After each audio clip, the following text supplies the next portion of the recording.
Hello everyone. Welcome to my channel Physics Basics. Myself Dr. Meenakshi.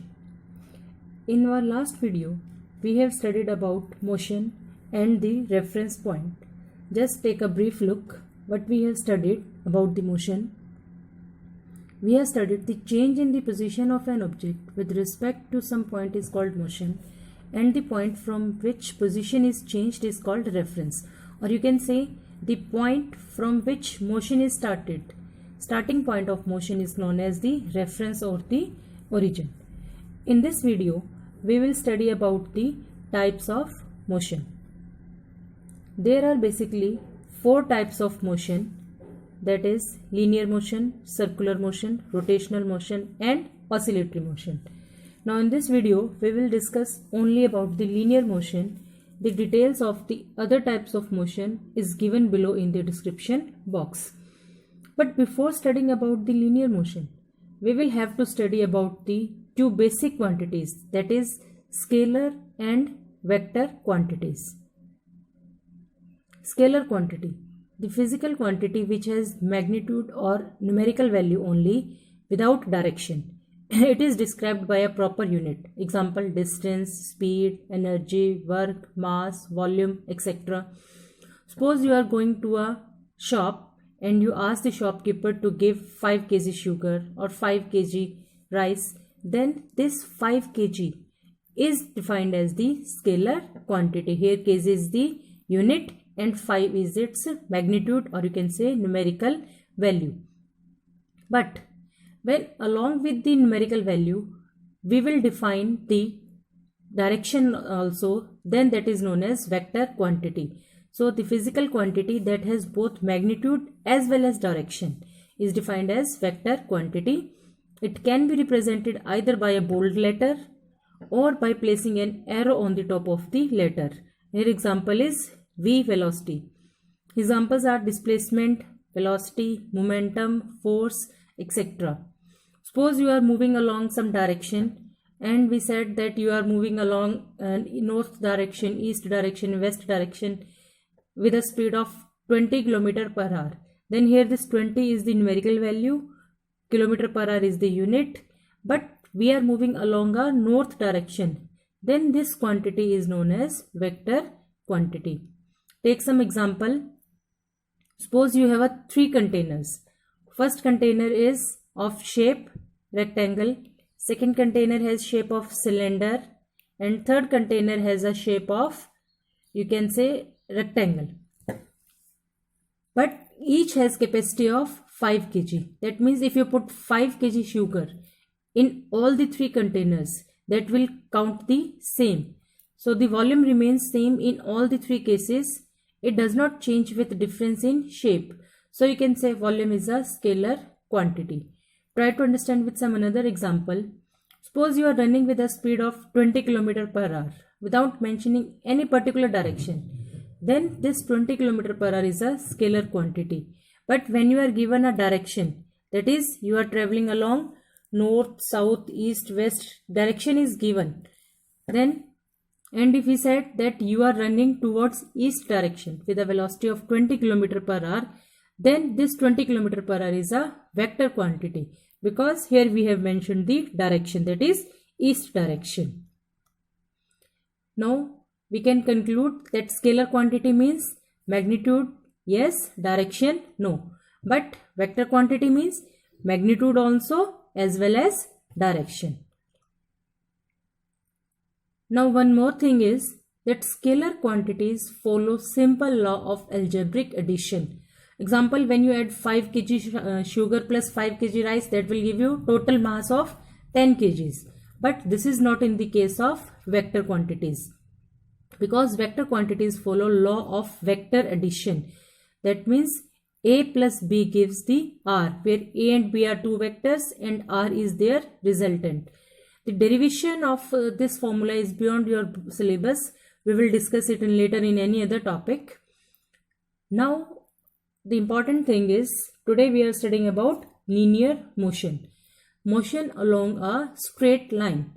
You can say the simplest type of linear motion is motion along a straight line. Means when you are moving along a single direction. then that motion is known as linear motion. The two different physical quantities, here we have word the distance and displacement, are used to describe the overall motion of an object and to locate the final position with reference to the initial position of an object at a given time. Here we have used the two quantities, distance and displacement. Distance is a scalar quantity and displacement is a vector quantity. So the distance means the total or the actual path between the initial and the final position of a moving object in a given time interval is known as the distance traveled by an object. That means suppose you are going from one place to another place and you are going through three different places, means there are three different stoppage in between initial and final position. So the total length from point 1 to 3 to 4 to 5 up to final position, that is distance. But displacement is the shortest path length between initial and final position of a moving object is known as the displacement. That is means from where you started the journey and the distance up from at which you stopped your journey. That difference between final position and initial position is known as displacement. We will study with some examples. Suppose this is your home, this is your school, and this is a bookshop in between your home and school. Now these three things, using three things, we will discuss about distance and displacement. So let's start up. Suppose you start your journey from your home and you directly go to your school. But after coming from the school, you stopped at a bookshop. That means this home, bookshop and school, the total path length covered by you is OA plus BA, because O is the initial point, A is your final point. So total path length is O to B plus B to A, that is 60 km plus 30 km, that is 90 km. This is the distance covered by you. But here to describe the distance, we need only numerical value. We consider only the numerical value, not the direction. Direction means we are not considering only the final point. We are considering that we are going from home to school and then back school to from bookshop. Now, can you find out the distance of the final position A of the object from the initial position BO? Because here final position is A, because in return journey you stopped at bookshop.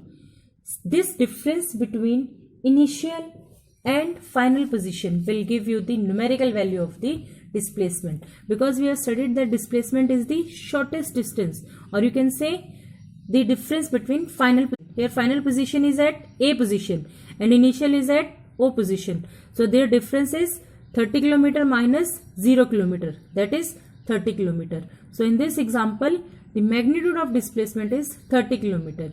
Here we have considered only the magnitude of the displacement. Clear? Now the question arises, can the magnitude of distance be equal to the displacement travelled by an object? Whether distance and displacement can have equal values? Answer is yes. When the object travels along a straight line in the same direction, then the distance it travels is equal to its displacement. That means for motion of the object from O to B, the distance covered is 60 km and the magnitude of displacement is also 60 km. That means when an object starts from one point and stops at another point, then and it doesn't return to any other point, then its distance and displacement both are equal. Now question arises, can the magnitude of distance be always equal to the displacement travelled by an object? Not always. Distance may be greater than or equal to the displacement, but distance can never be less than the displacement. Take this example. Now during the motion from O to B and back to A, distance covered is 60 km plus 30 km, that is 90 km. But this magnitude of displacement is 30 km. So difference between initial and final position. So in this case, magnitude of displacement is not equal to the distance. Here displacement is less than distance, or you can say distance is greater than the displacement. Now further we will notice that the magnitude of displacement for a course of motion may be 0, but corresponding distance covered is not 0. Means displacement may be 0, but distance cannot be 0. Similarly, we can say that since displacement is a vector quantity, so we can say that the magnitude of vector quantity may be positive, negative and 0, but scalar quantity can never have 0 value. Let's again take this example. Suppose you are moving from your home and you go to your school, and in return journey, you directly come to your home. You don't stop at any position. Then your initial position is 0 and your final position is also 0. So when an object travels back to its initial position along the same path, here one thing is along the same path, means the path should be same. Then the final position coincides with the initial position, and therefore the displacement becomes 0. That is 60 minus 60 is 0. However, the distance covered in this journey is O to B plus B to A. That is 60 km plus 60 km is equal to 120 km. Now the difference between distance and displacement. Distance is the total or the actual path between the initial and final position of a moving object in a given time interval is known as distance traveled by the object, while the shortest path length between initial and final position of a moving object is known as its displacement. Distance is a scalar quantity, displacement is a vector quantity. Distance is always positive or 0, but displacement may be positive, 0 or negative. Distance, it depends on the path followed by the object. Path, that means from where you started the journey, at which point you stopped, and then what is the final position of the journey. While displacement is independent of the path followed by the object. It depends only on the initial and final value. It doesn't matter that in your journey you stay at 1 point, 2 point, 3 position, third point. No, it's only depend on your initial point and your final point. Distance is always greater than or equal to the distance. Now the conclusion is that the two different physical quantities, the distance and displacement, are used to describe the overall linear motion of an object.